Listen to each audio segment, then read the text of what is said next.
ಪ್ರಕಾರ final cup ಎತ್ತೋದು ಯಾರಂತ ಅನ್ಸುತ್ತೆ? ಇಲ್ಲ, ನಾನು ಅದನ್ನೇ ಹೇಳ್ತಾ ಇದ್ದೆ. ನಾನು ಇವರೇ ಕಪ್ಪೆತ್ತಲಿ ಅವರೇ ಕಪ್ಪೆತ್ತಲಿ ಅಂತ ನಾನು ಹೇಳಲ್ಲ. ಬಿಕಾಸ್ ನಾನು ಆ್ಯಸ್ ಎ ಗೆಸ್ಟಾಗಿ ಹೋಗಿದ್ದು, ಕಂಟೆಸ್ಟೆಂಟ್ ಆಗಿ ಕೂಡ ಅಲ್ಲ. ಆ್ಯಂಡ್ ನಾನೊಬ್ಬ ವೀವರಾಗಿ ಹೋಗಿ ನೋಡಿಕೊಂಡು ಒಳಗಡೆ ಹೋಗಿ ಆಟ ಆಡಿ ಅಲ್ಲಿ ವೈಯಕ್ತಿಕವಾಗಿ ಒಂದಷ್ಟು ಬೇರೆ ಅಭಿಪ್ರಾಯಗಳನ್ನ ಇಟ್ಕೊಂಡು ಇಲ್ಲಿ ಹೊರಗಡೆ ಬಂದು ವೋಟರ್ಸ್ ಮೇಲೆ ಇಂಪ್ಯಾಕ್ಟ್ ಮಾಡಬಾರ್ದು.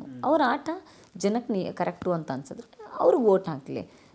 ಬಿಕಾಸ್ ಇನ್ನೂ 4-5 ವಾರ ಇರೋ ಕಾರಣಕ್ಕೆ ಆಟ ಯಾವ ಸಂದರ್ಭದಲ್ಲಿ ಬೇಕಾದರೂ ಬದಲಾಗ್ಬೋದು. ನಾನು ಇವತ್ತು ಯಾರೋ ಒಬ್ಬರು ಗೆಲ್ತಾರೆ ಅಂತ ಹೇಳಿದ್ರೆ, ಸೊ ನೆಕ್ಸ್ಟ್ ಇನ್ನೊಂದು 4 ವಾರದಲ್ಲಿ 1 ನಿಮಿಷ ಸಾಕು, 1 ಅವರು ಬೇಡ, 1 ನಿಮಿಷದಲ್ಲಿ ಅವ್ರೇನೋ ಒಂದು ಕೊಡೋ ಒಂದು ಸ್ಟೇಟ್ಮೆಂಟು ಜನಕ್ಕೆ ಇಷ್ಟ ಆಗದೇನೆ ಅವ್ರ ವಿರುದ್ಧ ಜನ ನಿಲ್ಲೋ ಸಾಧ್ಯತೆ ಇದೆ. ಸೊ ಈ ಥರದ ಬದಲಾವಣೆಗಳಾಗೋ ಸಂದರ್ಭದಲ್ಲಿ ಅವರೇ ಆಗಲಿ ಇವರೇ ಆಗಲಿ ಅಂತ ನಾವು ಹೇಗೆ ಹೇಳೋಕ್ಕಾಗುತ್ತೆ?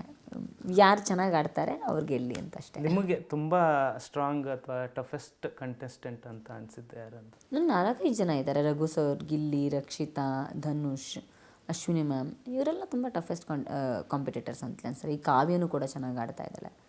ಸೊ ಅವರೆಲ್ಲ ಟಫ್ ಕಂಟೆಸ್ಟೆಂಟ್ಸ್ ಅಂತಲೇ ಅನಿಸುತ್ತೆ ನನಗೆ. ಇನ್ನೂ ಅಂದರೆ ಇನ್ನೂ ಟೈಮ್ ಇದೆ, ಇನ್ನೂ ಸ್ವಲ್ಪ ಸುಧಾರಿತವಾಗಿ ಇನ್ನೂ ಅವ್ರ ಆಟನ ಬದಲಾಯಿಸ್ಕೊಂಡು ಇನ್ನೂ ಗತಿನ ಬದಲಾಯಿಸ್ಕೊಂಡು ಆಟ ಆಡಬೇಕು ಅನ್ನೋರು ಯಾರಿದ್ದಾರೆ ಅಂತ? ಧನುಷ್ ಅವರು ಇನ್ನೂ ಸ್ವಲ್ಪ ನೇರವಾಗಿ ಮಾತಾಡೋದು ಕಲಿಬೇಕು ಅನಿಸುತ್ತೆ. ಅಶ್ವಿನಿ ಮ್ಯಾಮ್ಗೂ ನಾನು ಅದನ್ನೇ ಹೇಳಿದೆ, ತುಂಬ ಕೆಟ್ಟವರಾಗೂ ಇರಬಾರ್ದು, ತುಂಬ ಒಳ್ಳೆಯವರಾಗಿಯೂ ಇರಬಾರ್ದು, ಬ್ಯಾಲೆನ್ಸ್ ಮಾಡಬೇಕು ಅಂತ. ಜೊತೆಗೆ ರಘು ಸರ್ ಸ್ವಲ್ಪ ಅಭಿಪ್ರಾಯಗಳನ್ನು ನೇರವಾಗಿ ಹೇಳೋದನ್ನ ಅಭ್ಯಾಸ ಮಾಡಿಕೊಂಡ್ರೆ ತುಂಬ ಹೆಲ್ಪ್ ಆಗುತ್ತೇನೋ ಅಂತ ಅನಿಸುತ್ತೆ. ಆ್ಯಂಡ್ ಧ್ರುವಂತ್ ಕೂಡ ಈಗ ಆಟ ಶುರು ಮಾಡಿದ್ದಾರೆ ಅಂತೇನೋ ಈ ವೀಕಿಂದ ಅನ್ನಿಸ್ತಾ ಇದೆ. ಸೊ ಅವರು ಚೆನ್ನಾಗಿ ಆಡಿದ್ರೆ ಫಿನಾಲೆನಲ್ಲಿ ಇರ್ಬೋದು ಅನಿಸುತ್ತೆ. ಓಕೆ, ಚೈತ್ರ ಅವರ ಮುಂದಿನ ಪ್ಲ್ಯಾನ್ಸ್ಗಳೇನಿದೆ? ಇಲ್ಲ, ಗೊತ್ತಿಲ್ಲ. ಇನ್ನೀಗೊಂದು ಸತಿ ತುಂಬ ದೊಡ್ಡ ಪ್ಲ್ಯಾನ್ಸ್ಗಳೇನೂ ಇಲ್ಲ.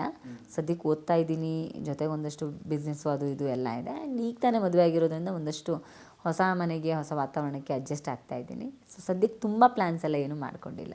ಅಂದರೆ ಕಲರ್ಸ್ ಜೊತೆಗೆ ಮತ್ತೆ ಬಾಂಡಿಂಗ್ ಗೊತ್ತಿಲ್ಲ, ಅದು ಚಾನೆಲ್ಗೆ ಬಿಟ್ಟಿದ್ದು. ಆ್ಯಂಡ್ ಚಾನೆಲ್ ಕೊಡೋ ಅವಕಾಶಕ್ಕೆ ಸರಿಯಾಗಿ ನಾನು ಸಮಯ ಕೊಡೋಕ್ಕಾಗತ್ತಾ, ಎಲ್ಲನೂ ನೋಡಬೇಕಾಗತ್ತೆ.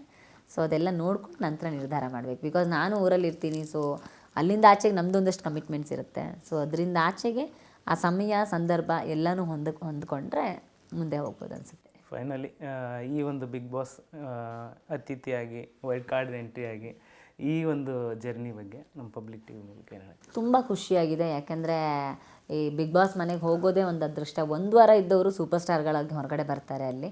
ಸೊ ನಾನು ಹತ್ರ 130 ದಿನ ಆ ಮನೆಯಲ್ಲಿದ್ದು ಜೀವಿಸಿದ್ದೀನಿ. ಸೊ ಎಲ್ಲನೂ ಅನುಭವಿಸಿದ್ದೀನಿ, ಒಳ್ಳೆಯದು ಕೆಟ್ಟದ್ದು ಅಧಿಕಾರ ಎವ್ರಿಥಿಂಗ್ ನಾನು ಅನುಭವಿಸಿದ್ದೀನಿ. ಸೊ ಖುಷಿ ಇದೆ ಆ ಮನೆಗೆ ಹೋಗೋ ಅವಕಾಶ ಮತ್ತೆ ಸಿಕ್ಕಿದ್ದಕ್ಕೆ. ಯಾರಿಗೂ ಸಿಗದೇ ಇರೋವಂಥ ಅಪರೂಪದ ಅವಕಾಶ ನಂಗೆ ಸಿಕ್ಕಿದ್ದಕ್ಕೆ ನಿಜವಾಗ್ಲೂ ಖುಷಿ ಇದೆ ನನಗೆ. Thank you madam. Thank you so much. ಇದಾಗಿತ್ತು ಇವತ್ತಿನ ವಿಶೇಷ. ನೆನಪಿರಲಿ, ನ್ಯೂಸ್ ಅಂದರೆ ಪಬ್ಲಿಕ್ ಟಿವಿ.